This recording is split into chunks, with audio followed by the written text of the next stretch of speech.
Welcome to this predicted paper from onmaths. This paper represents the best guess for the upcoming exams. Please use this paper in addition to your other revision. You can complete a unique version of this paper by going to our onmaths site. Onmaths is full of free content to help you prepare for your exams, such as topic-based papers, demon questions, and mini mocks. If you like what we do, please consider subscribing. So 7 times 10 to the power 4 is going to be 7, and it's going to be 70,000. And 9 times 10 to the power of 7 will be 90 million.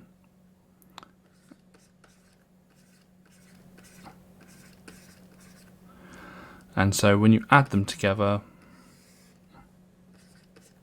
you get 9007000. Now, if you have access to a calculator, if this is on the calculator paper, then you can just type it into your calculator. Some people think there's a quick way of doing this, like adding the 7 and the 9. There isn't. You've just got to work out what this number is, work out what this number is, and add them together.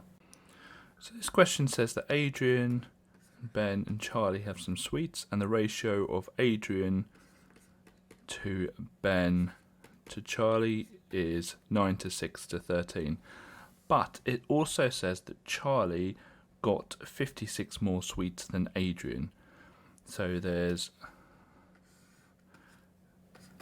56 more sweets. Well, looking at the actual parts of the ratio, there are 4 more parts. So plus 4 parts, which represents plus 56 sweets. So the 4 extra parts are worth 56 sweets. So 4 parts are worth 56 sweets. So 1 part would be 56 divided by 4, which is 14 sweets. So all we need to do now is work out how many parts there are. Well, there are 9 plus 6 plus 13 parts, which is 28. And each part is worth 14 sweets. So the total number of sweets will be 28 times 14. So 28 times 14 is 392. We know that when you multiply powers with the same base, and here we've got all these as base v, you add the powers. So we're actually looking at what do we add to 11, which is this one here, to get to the 15. 11 plus 4 is 15. So W therefore equals 4. So when you read this question, the question's basically asking you to find the bearing of O from B. So the lifeboat is at B. So I'm going to draw a north line here. And to find a bearing, you start from the north line and you keep going clockwise. So we're going to look for this angle here. Now, this angle, which is given to us in the question, and this angle here, which I'm just going to call x, are going to be equal. So x is going to equal 135 degrees. And the reason for that is we've basically got, and I'm just going to draw or extend the north line down, because we've basically got we have a set of parallel lines here, and we have a set of z angles, which we know is alternate angles. So the reason for that is it's alternate angles. And always show the reasons to the examiner. Okay, and so to find out what the bearing is, so the bearing of O from B, it's just going to be 360 take away 135, and the reason for that is angles on a point. We've run out of space. Okay, so we're going to do 360 take away 135, which is 225, and so our answer is 225. So when we say y is directly proportional to x, what we mean is whenever x doubles, y will double. Whenever x halves, y will halve. Now, we've got this proportionality sign here. And to make that an equals, all we need to do is introduce a k constant to the right-hand side. So it's y equals something times x. Now to find out what that something is, to find out what that constant is, what we're going to do is feed in the value of y and the value of x that we have. So we're going to feed those in. So y is 55.3 and x is 7. So it would be 7k. And we're just going to put our lines in and solve this. So it's going to be divide by 7 both sides. And 55.3 divided by 7 is 7.9. And that's what k is. So we're going to rewrite this equation here, this formula here, y equals 7.9x. And that is actually our answer. I'm just going to write the question out so we've got a little bit bigger writing to play with here. And it doesn't actually matter which method you expand these brackets with. I'm going to use Smiles and Rainbows. So we multiply the 8 by the 10x, which will make 80x, and multiply the 8 by the 4, which will make 32. Now here we've got a minus 5 on the outside. So we do minus 5 times 8x, which is minus 40x, and minus 5 times minus 4, which is actually plus 20. And a lot of students will write take away 20 there, but that is a minus 5 on the outside of the brackets there. So it's minus 5 times the minus 4 there will give you a plus 20. Then 80x take away 40x, which will give us 40x. And 32 plus 20, which would be 52. So our answer would be 40x plus 52.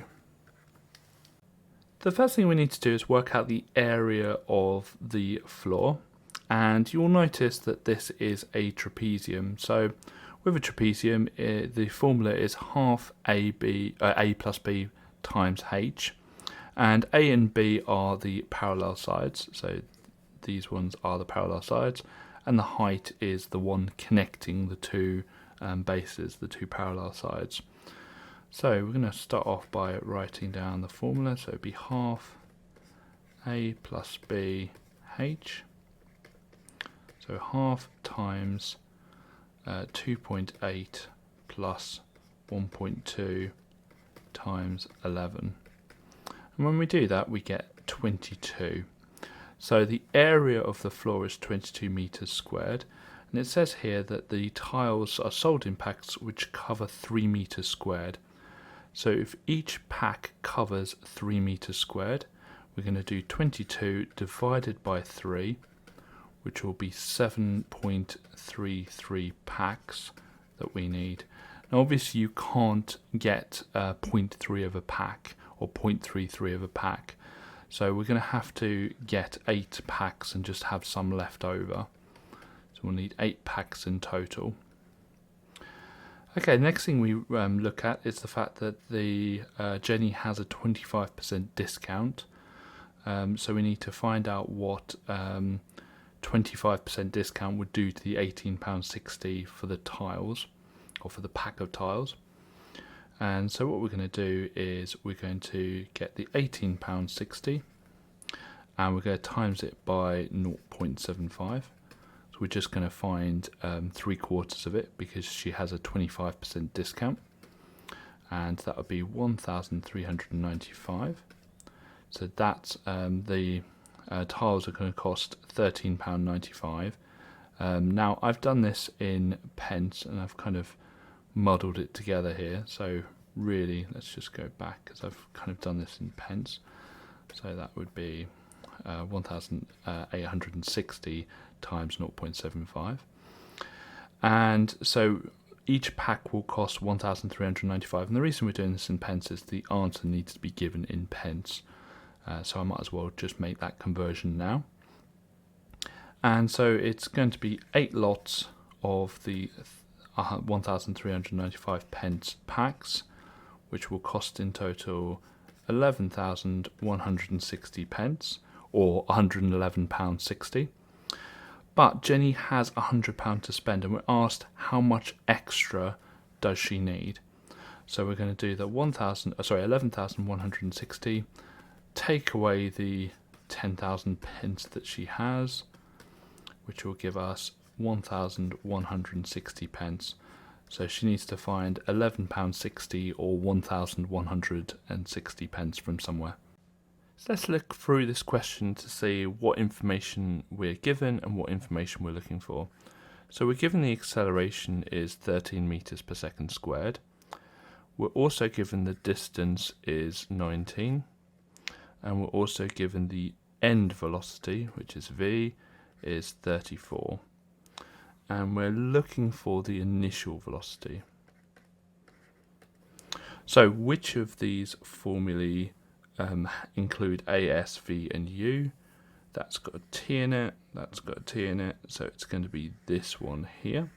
So let's write that out. V squared equals U squared plus 2AS. So that would be 34 squared equals U squared, because that's the one we're looking for, plus 2 times 13 times 19. Okay, so let's just work these parts out. And so we've got 2 times 13 times 19, which is what, 494. And it turns into a solving part, so we're just going to solve this. So the first thing I'm going to do is subtract 494 from both sides. And so we're left with 662 equals U squared. Then we're just going to square root both sides. And so square root of that is going to be 25.729 blah blah blah. And it says it wants it to 2 decimal places, so it's going to be 25.73. So we're going to first of all work out the curved surface area, which is just this bit here, not including the top and bottom.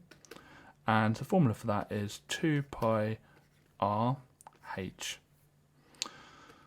And the h is this bit here, so it's 2 times pi times the radius at the top, which is 12, times the height, which is 19. And that gives us 1432.566, blah, blah, blah. Next we go work out the area of the circle at the top. So circle area. And the formula for that is just pi r squared.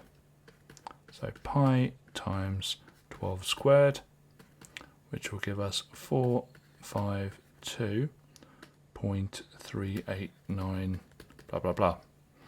Now there are actually 2 circles, so when we work out the total surface area, so total surface area, we add the curved surface area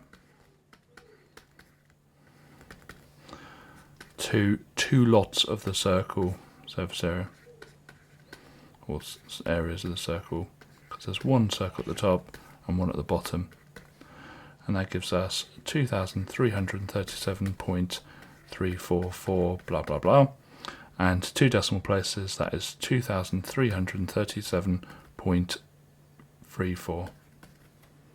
So the first thing we're going to do is work out the area of the trapezium.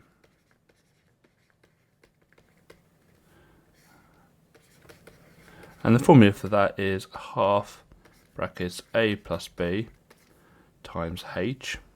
Now a and b have to be the parallel sides. So here we've got the 2 parallel sides here, which just pick a different colour, here and here. So that is a and b. And then the h is the perpendicular distance between them. So perpendicular means it hits it at right angles, so that's what we've got here. So the area would be half times A, which is 28, plus B, which is 14, times the height, which is 14. And so that would be 294. Next we'll do the circle. Now it doesn't look like we've got anything for the circle, but actually the height here is actually the height of the circle as well. So the height of the circle is the same as the diameter. So the diameter of the circle is 14. Therefore, the radius would be half of that, which is 7. And the area of a circle is pi times the radius squared. So it would be pi times 7 squared, which will be 153.938, blah, blah, blah. Now keep that in my calculator, because next thing we'll do is the shaded area part. And it says we want to work out the area of the shaded region. So the area will be the total area, which will be the trapezium, take away the area that we don't want, which is this bit here, which will be the circle. So the trapezium's 294, the circle's 153.93, blah, blah, blah. And when you do that, you get 140.061, blah, blah, blah. It says it wants it to 2 decimal places, so it would be 140.06. So the first thing we need to do is we need to solve the inequality. So I'm just going to write out again, just so we've got a bit more space. And let's put our tram lines in. So first thing I'm going to do is get rid of that -2. So we're going to add 2 to all 3 sides. So that'd be 29, 6x, and then 57. Okay, the next thing we're going to do is we're going to divide by 6 all 3 sides, so we get x on its own. That's what solve means, just get x on its own. So that leaves us with a horrible number, 4.833, blah, blah, blah. X in the middle, and then we've got, I think, 9.5. Okay, now we're asked to find the integer values. Integers are just whole numbers. So we're thinking about what are the numbers between 4.833, blah, blah, blah, and 9.5. Well, it can equal 4.833, but actually it can't because we're looking for integer values, which are whole numbers. So the first whole number is 5, then 6, 7, 8, and then 9, because it's less than 9.5, not less than 9, but it can't be 10 because 10 is more than 9.5. It's sometimes easier in these questions to view these triangles as 2 separate triangles rather than one triangle. So we're kind of just going to split this triangle off and just move it to the side so we can see what's going on. I'm going to do the same with the smaller triangle and kind of move that to the side. So we can see we've got 2 triangles here. We've got a big triangle and small triangle. And we can label the sides of them as 18. Now this long length would be 20 plus x, 20 centimeters plus x. Then we've got 6 here and we've got x here. Now the 2 triangles are similar because the sides here we assume are, we know they are parallel because they are right angles, and they share an angle here, which we can just label as A, and so they are definitely similar, which means that one is an enlargement of the other. So we need the scale factor first. Now if you look at the 6 and the 18, they are what we call corresponding sides. So we need to work out the scale factor by finding out what I multiply the 6 by to get to the 18.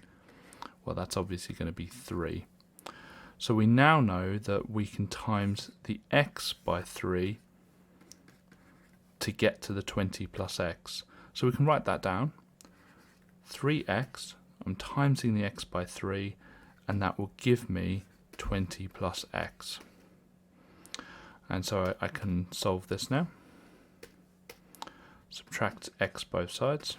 Always subtract the smaller amount, so 2x equals 20. And then divide both sides by 2. And so we've got x equals 10. So we know that x equals 10, it says find the length x, and so that will be 10.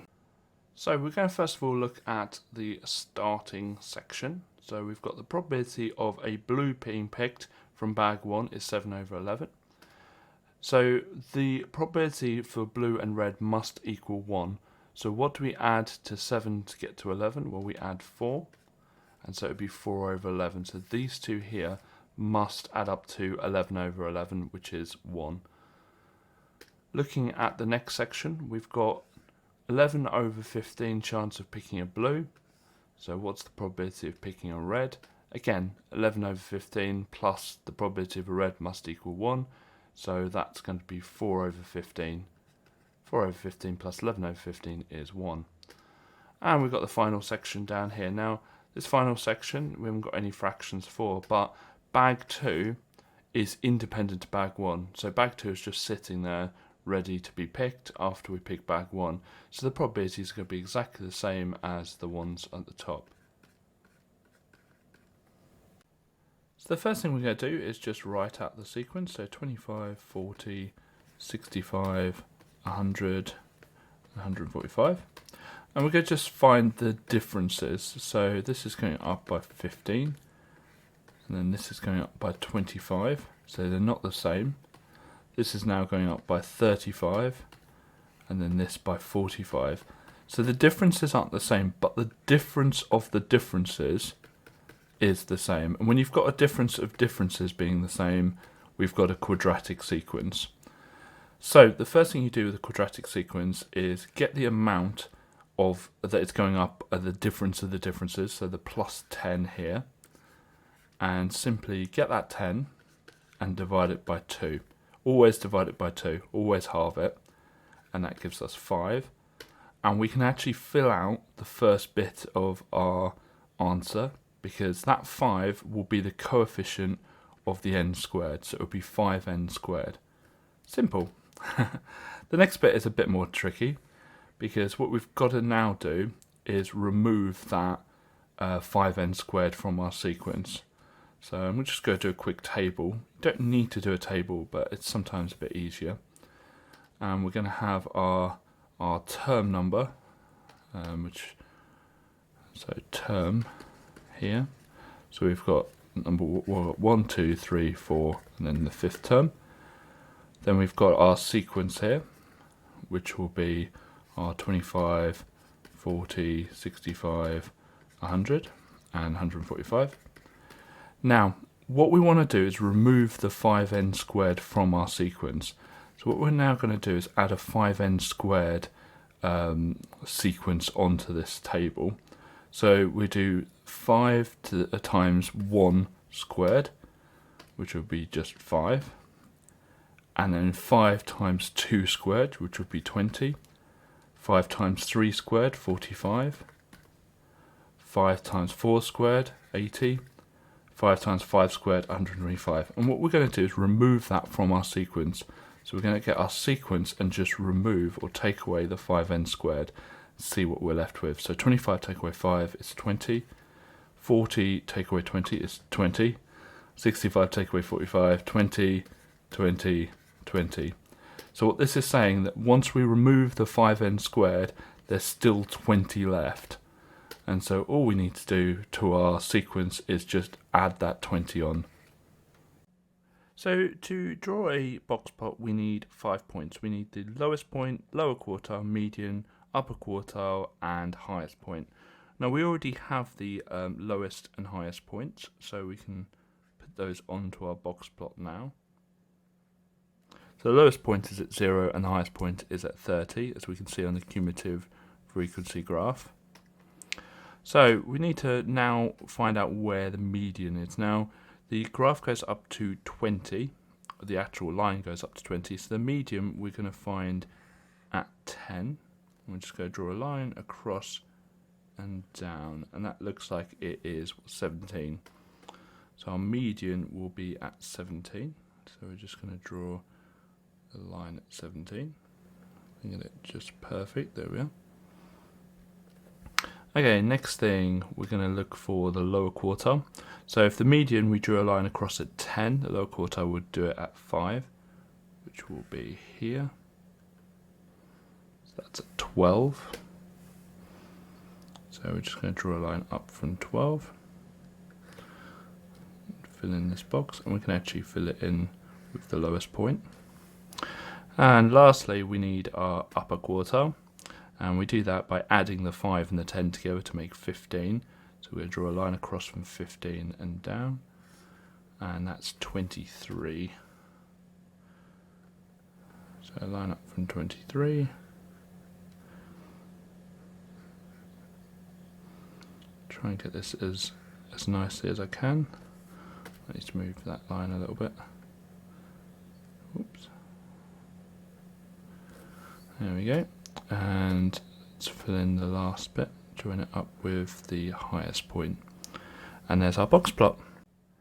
So we're going to go through one way in which you can do this question. With circle theorems, often there are multiple different approaches, and so if you do a slightly different method, but you've written down all the working and you're happy with it, and you get the same answer, it's probably fine. Just don't forget with these, always show every step of your working out, because normally, say there's 3 marks for this question, 1 will be for the answer and 2 will be for the working out.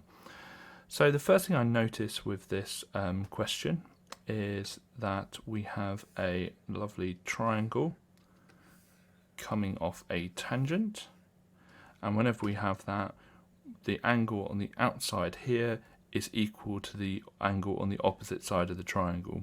So this is going to be 44 here. I'm just going to remove all of that, and so this is going to be 44 degrees here. So angle BFD equals 44 degrees, and the reason you need to give is the alternate segment theorem, and you have to use those words, otherwise you won't get the marks. Now next, I notice that we've got a set of parallel lines here, and we've got a line going through them. And so the 44 degrees there is going to be equal to this one here. And so this is going to be 44 degrees. So we say angle FDE equals 44 degrees. And the reason this time is alternate angles. Put the E in, angles. And again, you have to use the word alternate. Okay, next thing I notice is that we have an isosceles triangle here, here, and here, and the bottom 2 angles in an assuming that it's upright, are always equal. So this is going to be 44 degrees here. So angle EFD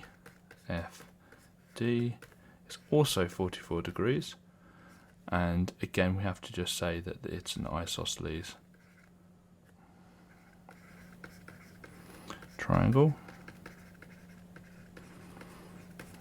Okay, just highlight the fact it's an isosceles triangle. Okay, next thing we're going to work out is this one here, and it's just angles in a triangle. So angle FED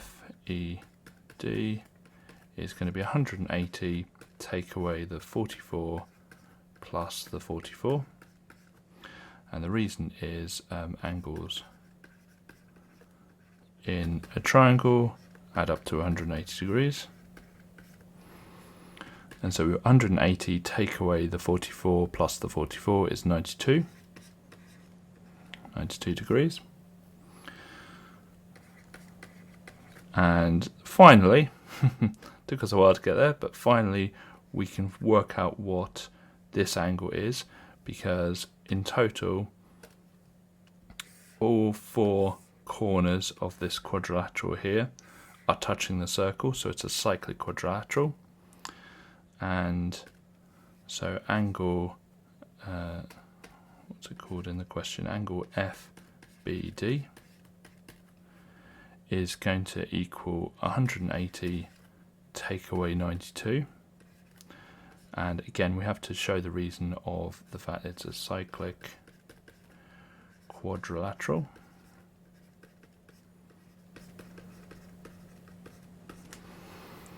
And so 180 take away 92 is going to be 88 degrees. So our answer will be 88 degrees. There are 2 shapes we're interested in this question. There's this sector here, which we can work out the area of. And there's this triangle here, which we can work out the area of. What we do is we work out the area of the sector and then we subtract the area of the triangle. So I'm going to start off by working out the area of sector.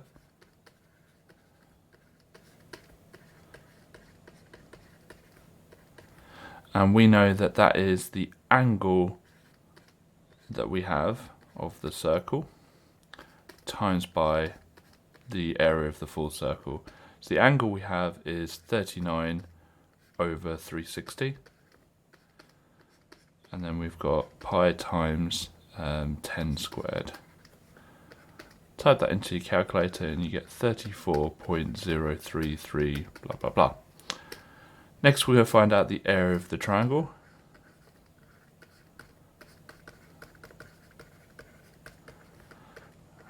And we use the, well, if you have a look at the triangle, we've got 10 centimeters here because that is also a radius of the circle.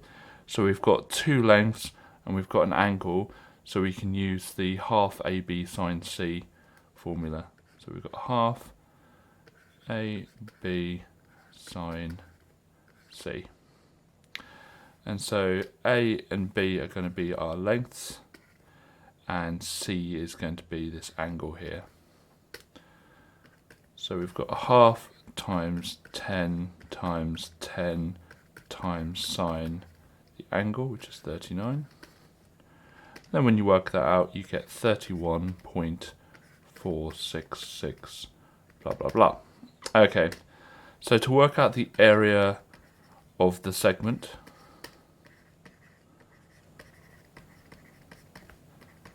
all we're doing is the area of the sector, like the full area, take away the bit we don't want, which is the triangle, and that will leave us the area of the segment.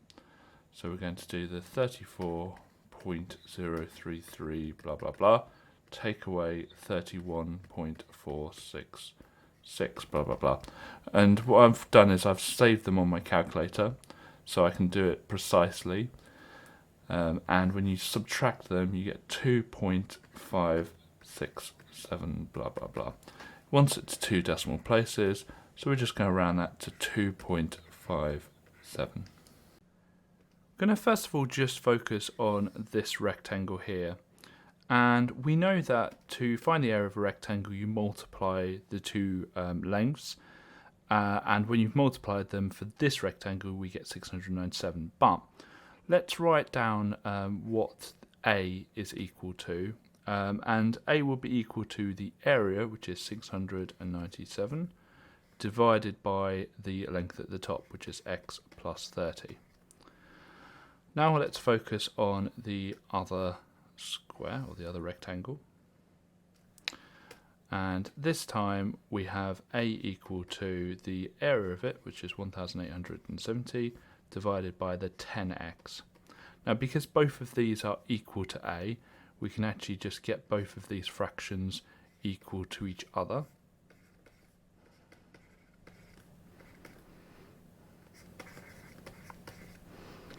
And what we can do is work out what x is going to be.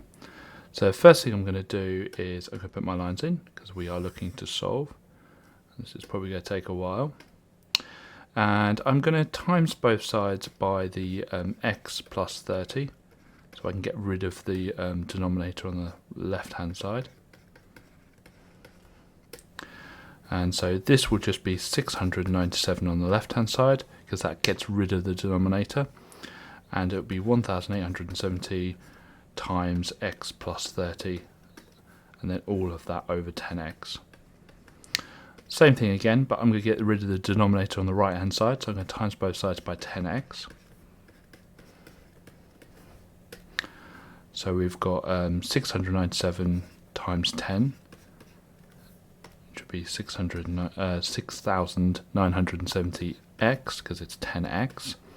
And it won't actually do anything to the right hand side, but I'm going to expand the top, the numerator. It just gets rid of the denominator. So let's expand while I'm here. So that would be 1870x plus, was it 56,100? Believe that's right. Yep. Okay, so now we've got x's on both sides. So we look and see which one is the smaller amount of x, which is the 1,870. And we're going to take that away from both sides. So take away 1,870x from both sides.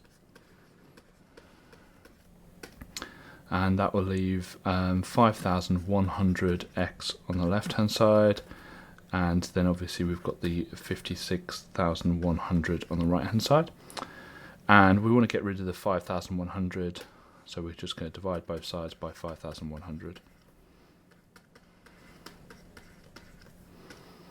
And so we've got x equals 11. So now we know x is 11, we can pick one of the equations that we had at the start, and I'm just going to pick the first one, and we can just feed in the value of x. So a equals 697 over, instead of x, it's going to be 11 plus 30. And when you do that, you get the answer of 17. So a is 17. Okay, so we're going to start by creating a cuboid, just so we can kind of visualize what's going on a little bit easier. And so the lengths on the cuboid, it says, are 14, 10 and 8. Doesn't matter which way around. Now the longest part of the cuboid will be the diagonal across it. So if I just show a diagonal there, and it doesn't really matter which one we pick. Ooh. I could pick this one here, go diagonal like that.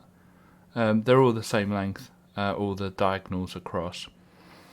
So the rod will be, if it's the maximum length of the rod, it will be along this diagonal. So we can first of all have to work out what this length here will be. And then we can use the fact that this is 8 here and work out what the length of the diagonal is. So I'm going to call this x, and I'm going to call the diagonal y, just so we've got something to refer to in our working out. And it might be helpful that this side here is 10. So we've got a right angle triangle, because this is right angled here, and we're looking for the value of x. So we know that we're going to be using Pythagoras, because we've got two lengths and we're looking for a third length. So it's a squared plus b squared equals c squared. So it would be 10 squared plus 14 squared equals c squared. And it's actually not c, we've called it x, so why don't I stay consistent, equals x squared. So I'm going to do 100 plus 196, which would be 296 equals x squared. And get our lines in. Should be quite easy because we just need to square root both sides. So I'm just going to square root that, and we get an answer of 17.20 blah blah blah.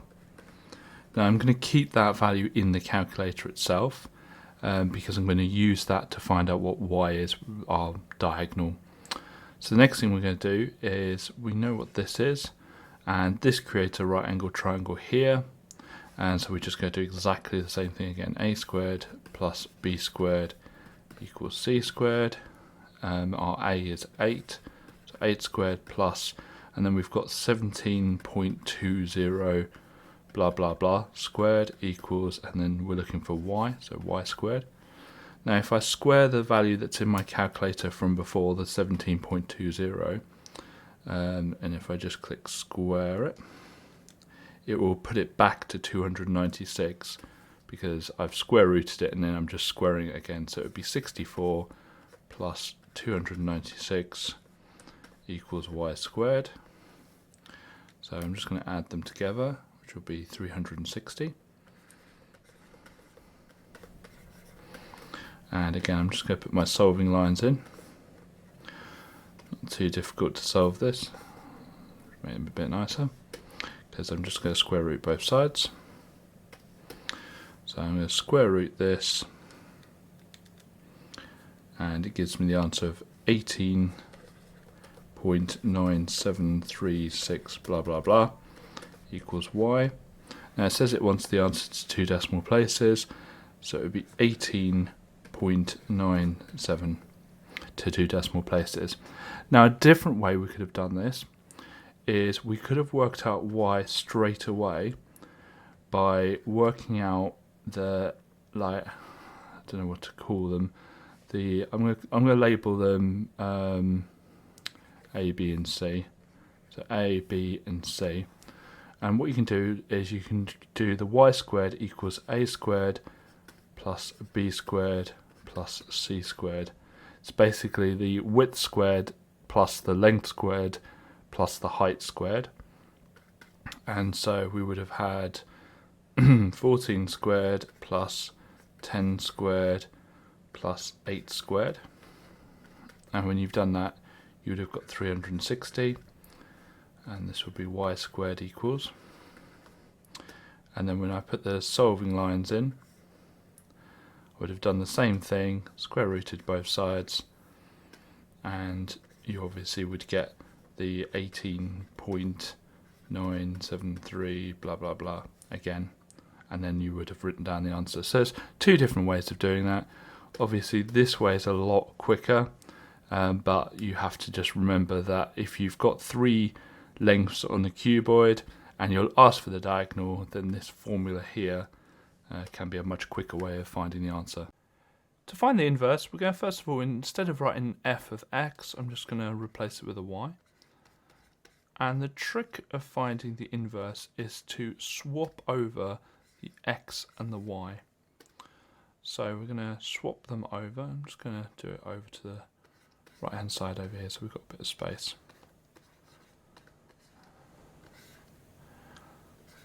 Now the challenge is to get it so that it's y equals rather than x equals. So we're going to start off by multiplying both sides by 4. And that will give us 4x on the left hand side, and it will get rid of the fraction on the right hand side, which was kind of the point. Next we're going to get rid of that minus 6, so we're going to add 6 both sides.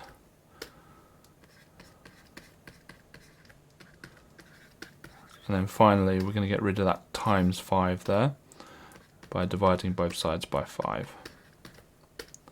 So we've got 4x plus 6 over 5 equals y. And we use y as a replacement for the inverse function of x. And so we're just going to say the inverse function of x, which is what that minus 1 means. It means inverse, equals 4x plus 6 over 5. You can complete a unique version of this paper by going to our onmaths site. onmaths is full of free content to help you prepare for your exams, such as topic-based papers, demon questions, and mini mocks. If you like what we do, please consider subscribing.